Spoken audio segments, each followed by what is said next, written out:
Hello gamers, welcome back. So, want to use Logitech G Hub without a Logitech mouse? Maybe for your keyboard or headset? Well, I've got the clever workarounds to make that happen, even with a Razer or SteelSeries mouse. So Logitech G Hub is a beast for customizing Logitech gear, like keyboards, headsets or webcams. It handles RGB lighting, macros and audio profiles. No Logitech mouse? No problem, you can still use G Hub for other peripherals, but non-Logitech mice won't fully customize. Here's how to start.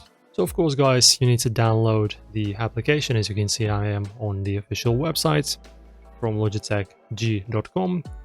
Grab the latest version, install it and plug in your Logitech peripheral, say a G Pro X keyboard. Launch G Hub, it's going to auto detect your device. No Logitech mouse. Your non-Logitech mouse like Razer works for navigation, but won't appear in G Hub for DPI or button tweaks. Focus on your keyboard or headset instead. So click your detected device in G Hub's dashboard, top left navigation icon for settings. For keyboards, set key control for macros or light sync for RGB. Headsets, use blue voice for mic effects.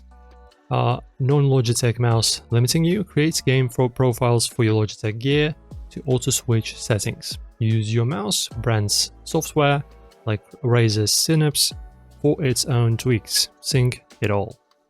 And that's it. G Hub running without a Logitech mouse. Customize your Logitech gear and pair it with your mouse's own app. Love this, smash that like, subscribe, see you in the next one.